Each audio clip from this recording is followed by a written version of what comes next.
Hello everyone, this is Professor Swapnil Sonone, and in this video we are going to see the concept called as dynamic memory allocation. हम सब ने single dimensional अरे को use किया है, but when we are using single dimensional array, we all are facing a problem.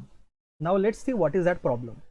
For example, it is a simple program of 1D array, that is single dimensional array. जब हम लोग कोई भी single dimensional array create करते हैं, कहने से सबसे बड़ा प्रॉब्लम ये है कि मुझे एरे को इनिशियली कोई तो बड़ा सा नंबर एज अ साइज देना पड़ता है। अभी फॉर एग्जांपल इस पर्टिकुलर प्रोग्राम में जो भी या जितने भी एलिमेंट मुझे एक्सेस करने, that is an number of element मुझे एक्सेस करने। आप देखो मेरे पर्टिकुलर फॉर लूप के अंदर मैंने एन नंबर ऑफ एलिमेंट को एक्सेप्ट किया है, एंड इस पर्टिकुलर फॉर लूप के अंदर मैंने एन नंबर ऑफ एलिमेंट को डिस्प्ले किया है। एक्सेप्ट भी मैंने एरे के अंदर किया है, डिस्प्ले भी मैंने एरे के अंदर किया है। Means the concept is that मैं इस पर्टिकुलर प्रोग्राम के अंदर एन नंबर ऑफ एलिमेंट्स को एक्सेस कर रहा हूँ। अभी कहने से इस पर्टिकुलर केस में मेरा लिमिटेशन ये बन जाता है कि जो भी एन का वैल्यू है वो इस 100 से छोटा होना चाहिए। इसके लिए नॉर्मली दोस्तों सेफ साइड के लिए हम लोग एरे के साइज में कोई तो बड़ा सा नंबर लिखते हैं।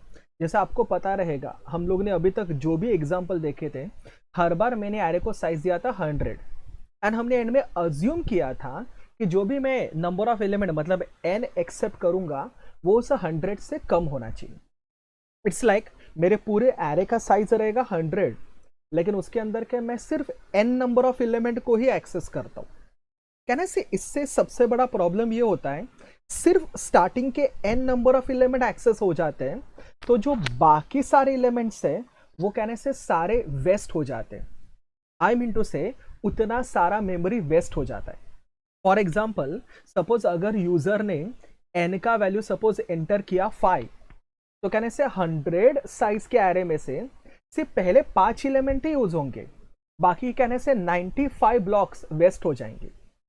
तो हाउ टू ओवरकम दैट? मुझे वेस्ट नहीं करना है, जितना एन का वैल्यू है उतना ही साइज का मेरा एरे बनना चाहिए। एक भी बॉक्स ज्यादा नहीं बनना चाहिए या एक भी लोकेशन कम नहीं बनना चाहिए। So that problem can be solved using dynamic memory allocation. And for a dynamic memory allocation, we are using the concept of pointer. तो दोस्तों एक बात तो फिक्स हो गई, इस बार मैं 100 साइज का एरे नहीं बनाऊंगा। I again want to repeat, मेरा मेन इंटेंशन है जो मेमोरी अननेसेसरी वेस्ट हो रहा था वो मेमोरी मुझे वेस्ट नहीं करना। इसके लिए इस बार मैं 100 साइज का एरे नहीं बनाऊंगा, बल्कि इस बार मैं एरे ही नहीं बनाऊंगा। इस बार मैं बनाऊंगा एरे के लिए एक इंटीजर पॉइंटर। कंसेप्ट सेम है। अगर इस पॉइंटर को यूज करके मुझे एक इंटीजर एरे को हैंडल करना है तो मेरे पॉइंटर का टाइप भी होना चाहिए इंटीजर। हाँ, इधर मुझे इंटीजर एरे को ही हैंडल करना है। इसके लिए देखो ना, जो मैंने ए करके पॉइंटर बनाया उस पॉइंटर का टाइप भी मैंने लिखा integer. Of course no need to say, अगर मुझे कोई फ्लोट एरे को हैंडल करना होता तो मेरे पॉइंटर का टाइप भी होता फ्लोट। तो आप प्लीज नोटिस करो, इस बार मैंने उसको साइज बॉक्स में 100 वगैरह नहीं दिया, मैंने सिर्फ एक नॉर्मल इंटीजर पॉइंटर बनाया। नाम तो पॉइंटर का कुछ भी हो सकता है, नाम दिया मैंने उसको ए करके। नेक्स्ट कहने से मैंने इधर नंबर ऑफ एलिमेंट एक्सेप्ट कर लिए एन के अंदर। अभी जितने एलिमेंट मुझे एक्सेस करने हैं, रादर जितने एलिमेंट एरे के अंदर स्टोर करने हैं वो है एन। तो अगर एन का वैल्यू मेरे पास आ गया तो मैं एन साइज का एक डायनामिक एरे क्रिएट कर सकता हूं। हम सब जानते हैं, मैंने एरे के लिए जो पॉइंटर यूज किया उस पर्टिकुलर पॉइंटर का नाम है ए, लेकिन कहने से ए तो एक पॉइंटर है, मुझे उसको एरे का साइज देना है। मुझे उसको एरे का साइज देना है मतलब एन नंबर ऑफ इंटीजर मुझे उसके अंदर स्टोर करने, तब जाके वो एरे बनेगा, राइट ना? तो अगर एन नंबर ऑफ इंटीजर मुझे उसके अंदर स्टोर करने हैं तो मुझे उस पॉइंटर को उतना मेमोरी एलोकेट करना पड़ेगा। I again want to repeat my statement, अगर इस पर्टिकुलर पॉइंटर को मुझे एरे बनाना है वो एरे जिसके अंदर n नंबर ऑफ एलिमेंट्स हो सकते हैं, तो मुझे उस पर्टिकुलर पॉइंटर को उतना मेमोरी एलोकेट करना पड़ेगा। और इस बार हम लोग मेमोरी एलोकेट करेंगे डायनामिकली। दोस्तों, डायनामिकली मेमोरी एलोकेट करने के लिए सी के अंदर एक फंक्शन है, जिस पर्टिकुलर फंक्शन का नाम है malloc. Malloc stand for memory allocation. Either हम लोग मैलॉक को यूज कर सकते हैं या फिर कैलॉक करके भी फंक्शन है, CALLOC, उस पर्टिकुलर फंक्शन को भी यूज कर सकते हैं। Let me start with malloc function. तो अगर मैलॉक नाम से पता चलता है, it stand for memory allocation. इसको यूज करके मैं एक नॉर्मल पॉइंटर को, मतलब ए को एरे का मेमोरी दे सकता हूं।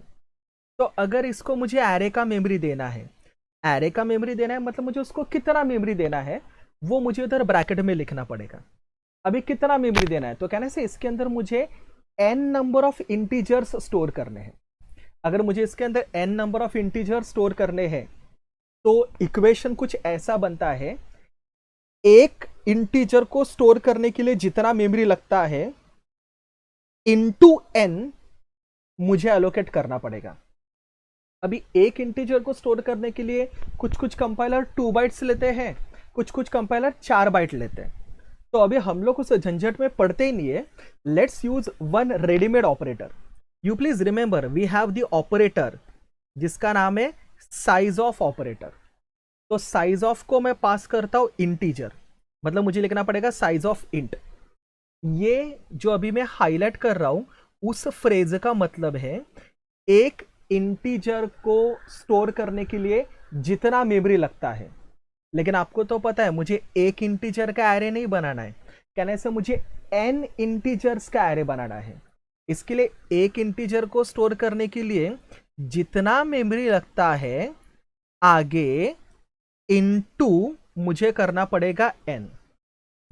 तो ये जो मैंने फ्रेज अभी लिखा है, इट्स लाइक n इंटीजर्स को स्टोर करने के लिए जितना मेमोरी लगता है उतना वो मुझे देगा।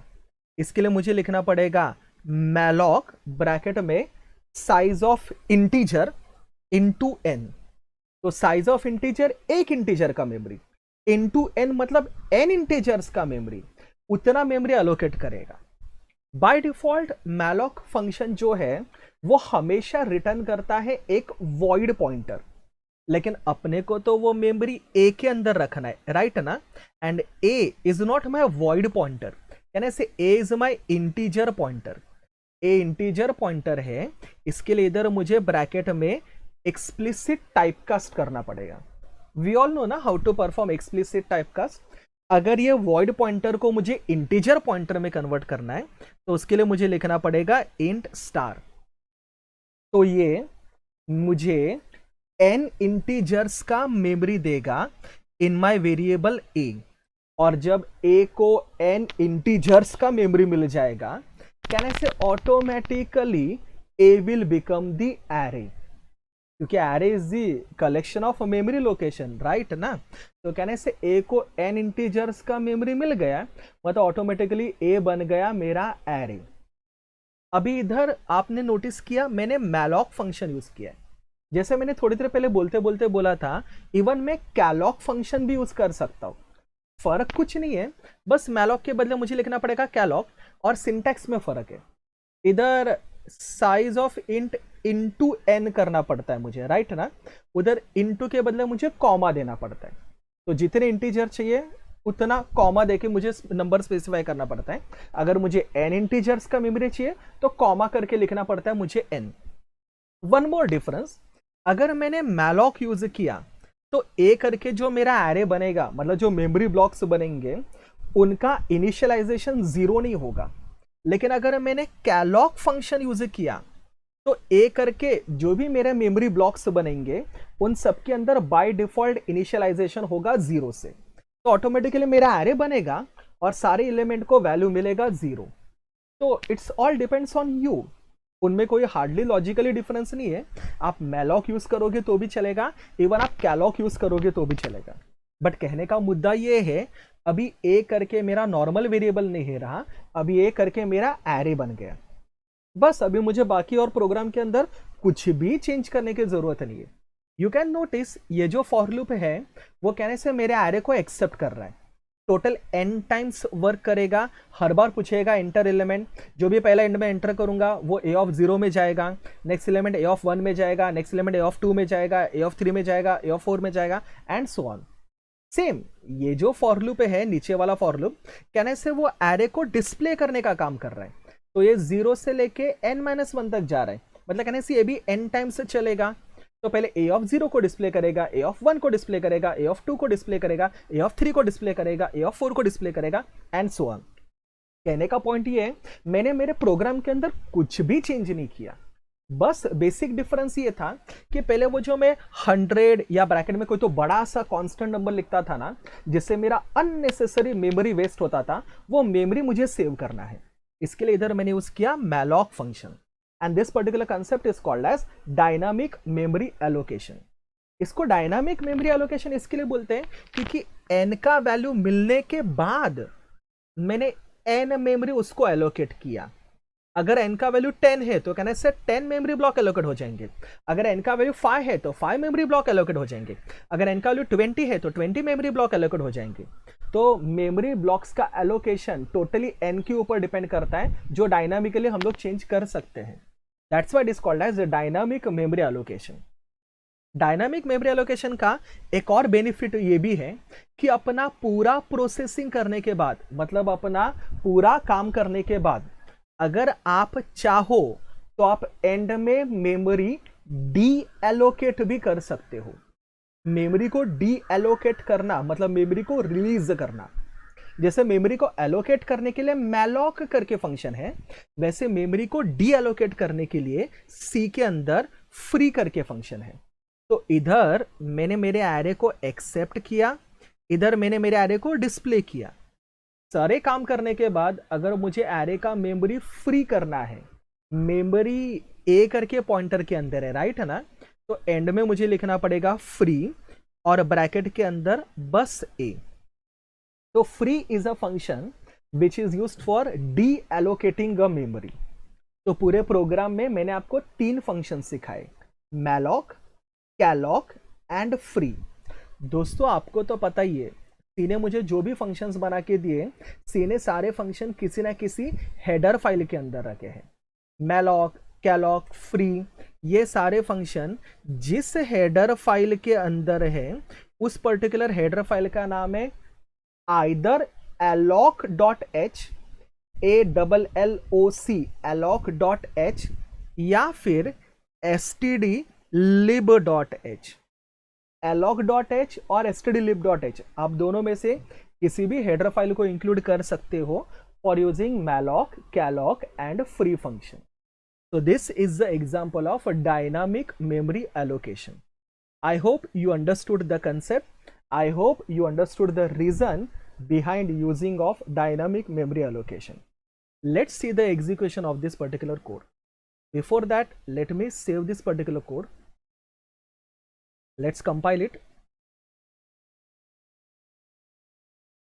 It doesn't give me any error, so let's close that window and let's run the program. Enter number of elements 5. As soon as I enter 5, can I say it's allocate 5 memory block dynamically. So 5 times it will call me enter element, suppose 2, 4, 6, 8, 9. Can I say when I enter, these elements will get displayed. So this is how we can write the program for dynamic memory allocation. Thank you.